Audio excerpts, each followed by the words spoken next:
fans are out there kind of worried. What should they expect this Thursday?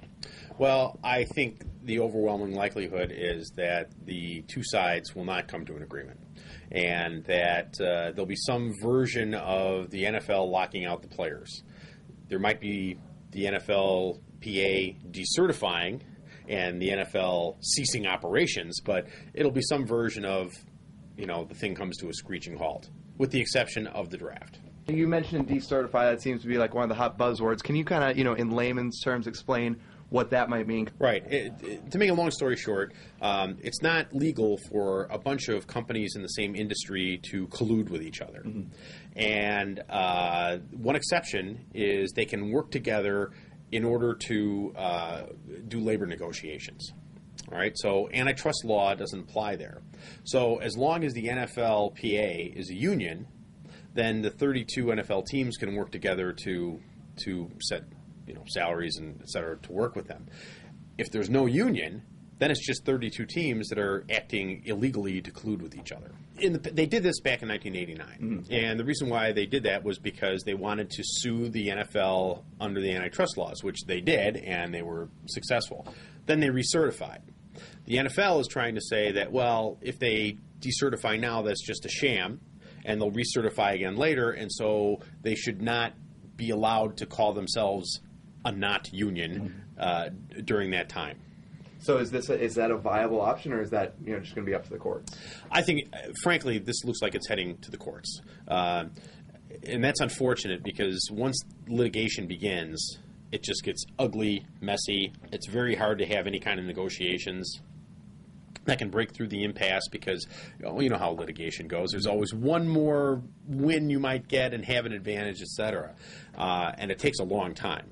So I'm not very optimistic that anything other than going through the courts will occur. The really simple thing is that there's this pot of $9 billion every year that's created because we love football so much. And then we're squabbling over how we're going to divide that up. How much of that goes to the players? How much of that goes to the owners? It's very much like two children fighting over the last piece of pie. That's really all this problem is. We can, there's all kinds of legal stuff associated with it. We can build all kinds of economic models. We can feel like we're supporting the players or supporting the owners. But in the end, it's about who's going to wind up with the $9 billion.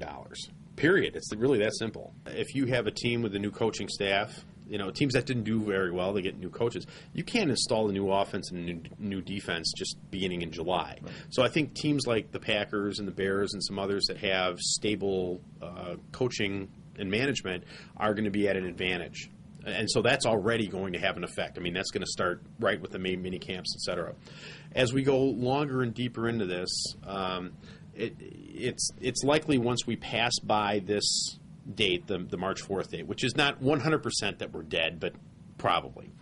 I don't know when the next time is that they're going to pick up the cudgel to start doing it again. It might be June, July. I would think that it would take them about a month at least from when they cut a deal to when they're ready to start playing the season, meaning that if they don't get this done by August 1st, which is quite likely that they wouldn't, or actually it's not impossible that they wouldn't, then we're going to see a delayed season. So we might be seeing a St. Patrick's Day Super Bowl next year. So I suspect that we are going to have an impasse that lasts at least into the summer. I'm more optimistic than not that something will get done in July.